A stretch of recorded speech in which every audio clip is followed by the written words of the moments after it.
I would like to point out that even though they dismiss it in that story with like, oh, Villain Guard is tiny, they don't matter. Like, Villain Guard also got exactly what they wanted and are definitely going to use Joy to build weapons. Well, he didn't make that happen. He did, he took her there. It's funny how it's fair game to pull ancient alien stuff with every other religion, but as soon as they do it with Christianity, everyone loses their mind. Except for that one random line about Jesus being black in the 12th Doctor era, because the 12th Doctor era was based.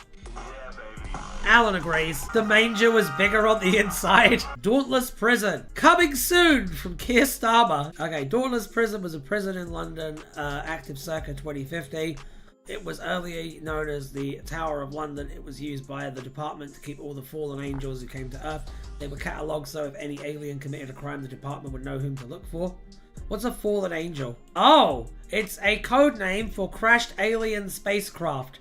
So what this actually is, guys, it's a holding cell. It's like Guantanamo Bay, but for aliens. They defeated the Jixon and set all the aliens free. The department's actions were leaked to the media and the prison was shut. Wait, that's from K9? Here's the thing though.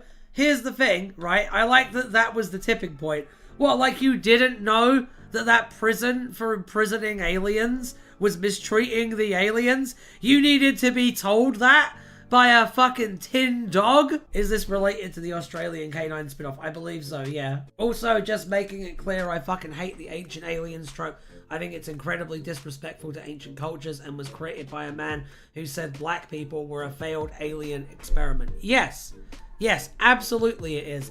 And, you know, the thing that's really interesting to me is how much intersection there is between ancient aliens theory and believing in ancient aliens theory and being far right, because a lot of the ancient alien stuff is predicated on the notion that any significant historical discoveries or achievements or constructions made by people who were not white has to be the work of aliens. Because can you Adam and Eve the idea of a world where non-white people actually achieve something off of their own merits? No, it has to be aliens.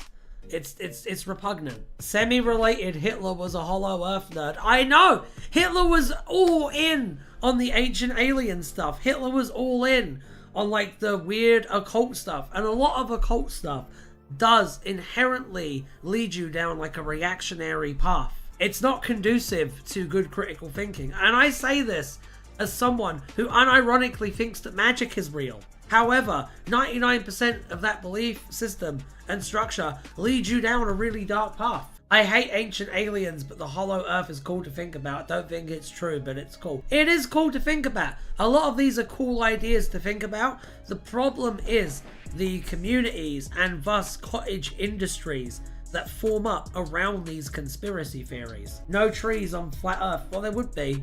There would be trees on flat earth because, I mean, the idea of flat earth is that the core acts as an inverse sun. Please do finish the page. I will finish the page. It's interesting. I think in general, Doctor Who has a real problem with how it treats aliens. I think that theoretically, if an alien civilization was ever to come to Earth and interact with us, I think Doctor Who would age really, really, really fast. In general, I would say ancient aliens is probably like a lot of other drugs. In that it's a little bit fun if you indulge in it a bit, but do too much of it and you'll end up flat on your ass. We need more alien companions, probably. Yeah, like Doctor Who, it conditions the viewer to always think of aliens who don't look human as hostiles.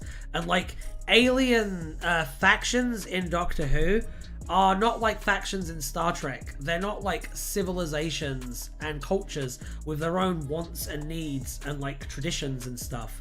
What they are monsters that need to be defeated by the humans. And even the good aliens are either individuals who are like going against the trend of their like society, like Strax or Rusty, or you have factions that are always subservient to human interests, like Alpha Centauri. Like, they're always non-threatening. You know what I mean? The aliens made the London Eye. There's no way white people could make something that round.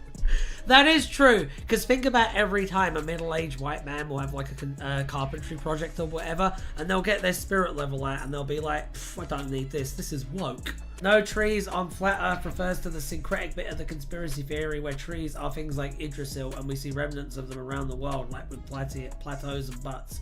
And what we think of as trees are just like giant weeds. That's really dumb. I love that. I love that. See how stupid these beliefs make you? Even when they try to like move against this idea, even when they try to move against these like harmful depictions of aliens in Doctor Who, they still fall into other harmful tropes. Like the examples that I would think of both occur in the same fucking season of Doctor Who, actually. And it's the Zygon invasion. That's the first one. Because even though Bonnie and her like revolutionary cell, who at the end of the day, what they actually want is to be able to exist publicly as Zygons and not have to hide who they are for the comfort of humans. Like, that's what they actually want. They're just willing to use violence to get it, okay? The moral of that story is that no, if you want to be recognized for who you really are, you should shut up for the sake of the majority, because being recognized who you are would require violence, and violence is never okay, even when it's absolutely necessary. That's what the actual message of Zygon inversion is. So, and then you look at the episode with the Trap Street, the Clara one with the alien refugees who will live on this trap street, okay? And what I think is really interesting about that story is that even though they try to make the different aliens sympathetic inherently by making them refugees, they also make it so that all of the aliens are still violent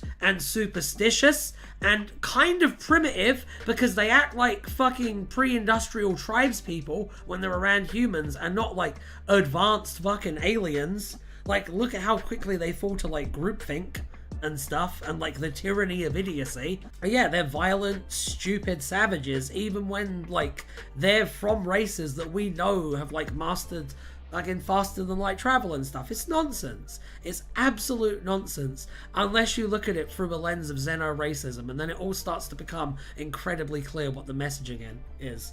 And I think that there will come a time in human development where all of those old episodes of Doctor Who will be looked at with very, very dim view indeed. And I think that's something that Doctor Who desperately needs to kind of fix, basically. I think that's one of the big problems that Doctor Who needs to fix narratively, and it's been a big problem with Doctor Who since maybe its inception. There have been a few attempts to fix it, none of them have stuck. The Peladon stories are a good example of an attempt to fix it that should have stuck, because it was quite interesting. The Zygon inversion speech annoys me because whenever people share it on current events, they miss the point of it within the story itself. 100%.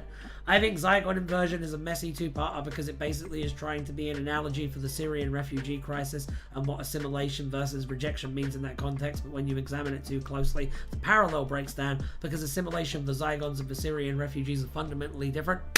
100%. But yeah, I would say in terms of solutions for Doctor Who as a franchise, they need to introduce more alien factions that they actually treat as people and as like distinct cultures with their own like wants and needs and stuff. Why don't we, in stories where we show the future of humanity, why don't we ever see Silurians and Martians working side by side with humans, as they absolutely would? Like, why isn't the future human world just like a coalition between humans, Ice Warriors, and Silurians, which is what it absolutely would be? Also, can you just make aliens public knowledge in Doctor Who, please? Can we just have that, please? Because when the Russell T Davies 2 era was like, when it was at the point where we were only seeing set photos, there was a prevalent fan theory at the time that Albion were actually going to be the main villains of the entire season, and it was going to be about a far-right anti-alien immigration group that Ruby was kind of sympathetic to and had to be like de-radicalized by the Doctor. That's what a lot of people thought season 1 of Doctor Who was gonna be, and that like we were gonna have the Daleks for the season finale, because obviously, I mean, the Daleks are a commentary on fascism, you need to bring them back. That's what a lot of us thought season 1 of Doctor Who would be, and I would never be more disappointed that we didn't get that. I think that the show would be a lot more popular if we did. something something, it'll be confusing for new viewers. No, it wouldn't. Here's X-Men but with aliens. That's not confusing at all for new viewers. I don't know, I think that'd be a really interesting run of Doctor Who though. Someone needs to make that. Nick, get at me.